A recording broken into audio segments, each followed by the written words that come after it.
নিউজিল্যান্ডের বিপক্ষে তৃতীয় টি-20তে বাংলাদেশ খুব বাজেভাবে পরাজিত হয়েছে এবং আমি তার পরবর্তীতে রিভিউটা দিতে পারিনি, পোস্ট ম্যাচ রিভিউ যেটা। কারণ হচ্ছে আমি চাচ্ছিলাম পুরো নিউজিল্যান্ড সিরিজ নিয়ে একটা কমপ্লিট রিভিউ দিতে। তো সেটা নিয়েই অনেক এর মধ্যে আলোচনা হয়েছে এবং আমরা বিভিন্ন সময় দেখেছি যে অনেক বাংলাদেশের তথাকথিত ক্রিকেট সমর্থক যারা তারা বলছিল যে ভাই নিউজিল্যান্ড তো ফাইনাল খেলে যে টি-20 বিশ্বকাপ, আর বাংলাদেশ ওখানে না গিয়ে অনেক বড় ভুল করেছে, বাংলাদেশ গেলে হয়তো বা বাংলাদেশ ট্রফিও জিতে আনতে পারতো, এরকম অনেক কিছু শুনেছি আমরা ইতিমধ্যে। তো সেহেতু সেগুলো নিয়ে আলোচনা করা যায় এক প্রকার, কিন্তু কথা হচ্ছে ভাই বাংলাদেশ, আমি যেটা মনে করি ব্যক্তিগতভাবে, বাংলাদেশের যে অবস্থান বর্তমান ওয়ার্ল্ড ক্রিকেটে, হয়তো বা ওই যে আমরা 2024 টি-20 বিশ্বকাপে যা করেছিলাম যে শ্রীলঙ্কাকে গ্রুপ স্টেজ থেকে বাইরে বের করে দিয়ে আমরা সুপার 8 পর্যন্ত কোয়ালিফাই করেছিলাম, আমাদের দৌড় সর্বোচ্চ ততটুকু হতে পারে বলে মনে হচ্ছে এই মুহূর্তে। বাংলাদেশ যে পারফরমেন্স আমরা দেখছি রিসেন্ট পাস্টে, হয়তো বা ভালো করবে বাংলাদেশ, ওই যে যেটা বললাম যে সুপার 8 পর্যন্ত যেতে পারবে, কিন্তু সেমিফাইনাল ফাইনাল খেলার চিন্তা ভাবনা ভাই এই মুহূর্তে আমাদের কারো করা উচিত নয়। কারণ বাংলাদেশ টিম এই মুহূর্তে যে পজিশনে আছে, মনে হচ্ছে না এই টিম নিয়ে বাংলাদেশ বড় কিছু করতে পারবে। সবচেয়ে বড় কথা হচ্ছে ভাই কনসিস্টেন্সি দরকার। একটা বড় টিম হইতে গেলে আপনি যদি কনসিস্টেন্সি না থাকে, আপনি কিভাবে বড় টিম হবেন? আমাদের ক্রিকেটার এক ম্যাচ ভালো করলে 5 ম্যাচ খারাপ করে। টি-20 টিমে প্রপার কোনো অলরাউন্ডার নাই, তাহলে আপনি কেমনে ভালো করার আশা করতে পারেন? শামীম হোসেন পাটোয়ারি প্রপার অলরাউন্ডার, তাকে আপনি বল করাচ্ছেন না। যদিও আমি বলছি না যে টি-20তে আমাদের প্রপার 5জন বোলার নিয়েই যেহেতু আমরা খেলি, শামীম হোসেন পাটোয়ারিকে বল দেন, কিন্তু শামীম হোসেন পাটোয়ারি অলরাউন্ডার হওয়ার মতো মোটামুটি যোগ্য দাবিদার। তার সাথে সাইফ হাসান মোটামুটি বল করতে পারে, যেহেতু ওয়ানডেতে আমরা তাকে বল করে পার্ট টাইমার হিসেবে বেশ কিছু ওভার।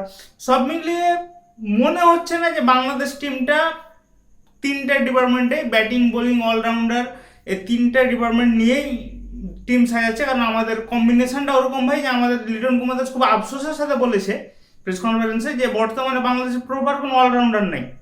আপনি এখানে নাসুম নাসুম আহমেদ টুকটাক ব্যাটিং পারে, রিশাদ হোসেনের টুকটাক ব্যাটিং পারে, শেখ মাহিদি হাসান টুকটাক ব্যাটিং পারে, কিন্তু ভাই তাদের ব্যাটিং আমরা কোনোদিন দেখতে পাই না। হয়তো বা 10 ইনিংস পর এক ইনিংসে তারা ক্লিক করে। রিশাদ হোসেন, আপনি বলতে পারবেন রিশাদ হোসেন কোন ম্যাচ উইনিং একটা নক খেলে যে ফিনিশিং রোলে? খেলে নাই ভাই। ওই একটা ম্যাচের কথা আমাদের মনে আছে, শ্রীলঙ্কার বিপক্ষে আমরা গত বছর মার্চ মাস নাগাদ যে আমরা ওয়ানডে টি-20 সিরিজটা খেলেছিলাম, ওখানে রিশাদ হোসেন একটা ম্যাচ উইনিং নক খেলেছিল। তারপরে ভাই একটা ইনিংস দিয়ে তো শেষ না, বিগত এক বছরের মধ্যে রিশাদ হোসেনের ব্যাটিংয়ে আমরা কোনো ম্যাচ উইনিং নক দেখতে পাইনি। ব্যাটিংয়ে তিনি আমাদের কোনো জায়গায় স্যাটিসফাইড করতে পারে নাই। তাহলে আপনি রিশাদ হোসেনকে, ঠিক আছে ভাই লেগ স্পিনার হিসেবে খেলবে, আপনি ওয়ার্ল্ড ক্রিকেটে যেসব লেগ স্পিনাররা খেলছে তাদেরকে দেখেন তো। লিটন কুমার দাস খুব সুন্দর একটা কথা বলেছিল ভাই, আপনাকে লেগ স্পিনারের সাথে সাথে ব্যাটিংটা পারতে হবে, না হয় একেবারে রেয়ার কিছু চাইনাম্যান হইতে হবে, যেরকম কুলদীপ যাদব আছে ভারতের যারা টি-20 সার্কিটে রেগুলার থাকে। আপনাকে চাইনাম্যান হইতে হবে, মিস্ট্রি স্পিনার হইতে হবে, এক্সট্রা অর্ডিনারি কিছু থাকতে হবে, আর না হলে ভাই জেনুইন লেগ স্পিনার দিয়ে আমরা আর কতদিন এভাবে চালাবো? মানে আমাদের এ পর্যায়ে গিয়েছে আমরা দেখেছি বিগত ম্যাচে 86 রানে বাংলাদেশের 5 নম্বর উইকেটের পতন হয়। সেখানে শামীম হোসেন পাটোয়ারি, তাওহিদ হৃদয়, শেখ মাহিদি হাসান, রিশাদ হোসেন এবং তার সাথে মোহাম্মদ সাইফুদ্দিন, এই 5জন ক্রিকেটার কেউ কিছুই করতে পারে নাই। এবং 86 রানে আমাদের 5 নম্বর উইকেটের পতন হওয়ার পরে আমরা অল আউট হয়ে 102 রানে গিয়ে। তো এই জায়গায় কিভাবে আমরা আশা করতে পারি যে আমরা ওয়ার্ল্ড কাপে গেলেও ভালো কিছু করতে পারতাম? আমার তো মনে হয় না গিয়ে ভালো হয়েছে ভাই। আমরা আমাদের দৌড় এতটুকু, আমরা এই বাইলেটারাল সিরিজের 11টা ম্যাচ জিতবো, সর্বোচ্চ সিরিজটা জিততে পারি, এতটুকু আমাদের দৌড়। এছাড়া আমরা ওয়ার্ল্ড ক্রিকেটে ভালো করার মতো টিম না এখনো। এবং যদি ওই ইনিংসের ভাই ব্যর্থতা, অনেক কিছু আছে, আলোচনা করলে অনেক কিছু করা যাবে, আমি ওসবে যাচ্ছি না। শুধুমাত্র বলতে চাই যে নিউজিল্যান্ডের ব্যাটিং ইনিংসের কথা, শুরুতে আমরা তাদের 33 রানে 4টা উইকেট নিয়ে নিয়েছিলাম, পুরোটাই ক্রেডিট শরীফুল ইসলামের। কিন্তু টার্গেট যেহেতু ছোট, 102 রানের টার্গেট মাত্র, 15 ওভার, ইজিলি যে কোনো টিম 90 বলে 102, এটা কোন টিম করতে পারবে না বলেন? এটা তো ওয়ান ডে স্কোরও না ভাই। এখানে আমরা টি-20তে 90 বলে 102 রান চেস করতে যাচ্ছি। ওই জায়গা থেকে বেভন জ্যাকবস, নিউজিল্যান্ডের তরুণ ক্রিকেটার, হয়তো বা প্রথম বা দ্বিতীয় ম্যাচ, আমি যেহেতু ম্যাচটা পুরোপুরি ওই জায়গায় তার স্ট্যাটসটা দেখা হয়নি সেটা আমি বলতে পারবো, বাট তরুণ ক্রিকেটার একেবারে বলে কয়ে বাংলাদেশকে একা হাতে ম্যাচ হারিয়েছে, 200 স্ট্রাইক রেটে ব্যাট করে ওই জায়গা থেকে। শরীফুল, শেখ মাহিদি হাসান, সাইফুদ্দিন, রিশাদ হোসাইন, রিপন মন্ডল প্রত্যেককে তুলোধনা করেছে ভাই, একা ব্যাটসম্যান।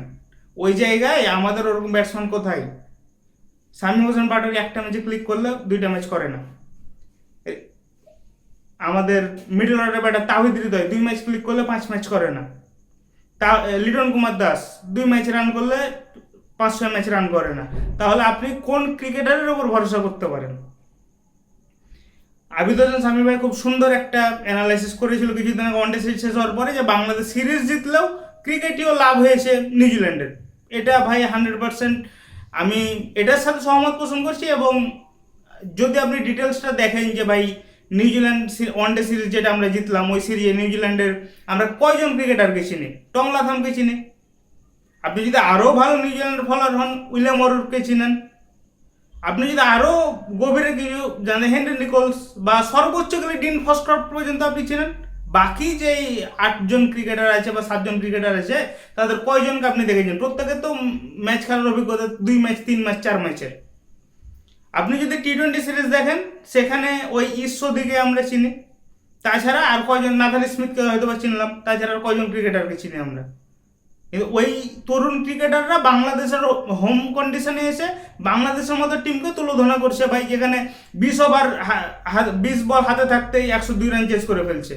তাহলে এই জায়গায় ভাই আমরা এই টিম নিয়ে ভালো কিছু আশা করা যায় না আসলে। বর্তমান বাংলাদেশের সেরা ক্যাপ্টেন ম্যাটেরিয়াল লিটন কুমার দাস, টি-20 টিমের ক্যাপ্টেন। তিনি টিমটাকে নিজের মতো করে গোছাচ্ছেন, ভালো কথা। আমরা একটা ট্রানজিশন ফেজের মধ্যে দিয়ে যাচ্ছি, এটাও আরও ভালো কথা। কিন্তু এভাবে আর কতদিন?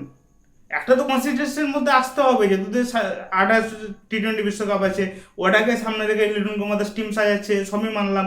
কিন্তু নিউজিল্যান্ডের বি-সি টিমের কাছে এভাবে পরাজিত হবার এই লজ্জা কোনোভাবেই আমাদের মতো ক্রিকেট ফ্যানরা তো ভাই আমরা মানতে পারি না এই জিনিসগুলো। লিটন কুমার দাসও হতাশ, তার প্রেস কনফারেন্স দেখে বোঝা গিয়ে যে তিনি এই পারফরমেন্সে খুশি না।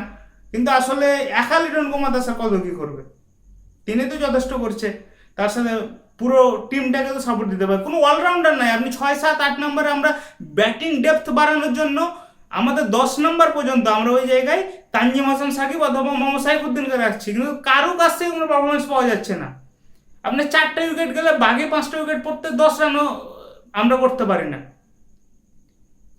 সর্বোচ্চ গেলে 15 রানের মধ্যে আমাদের বাকি 5টা উইকেট পড়ে যায়। তাহলে আপনি ওই জায়গায় শেখ মাহিদি হাসান, নাসুম বা রিশাদ যাকে রাখেন না কেন, আমরা রিশাদের কথা বলি, যেহেতু রিশাদ থাকলে নাসুমকে আমরা একাদশে রাখি না, তো রিশাদ হোসেন বা আপনি এখানে সাইফুদ্দিনের কথা বলতে পারেন ভাই, কেউই কিছু করতে পারে না।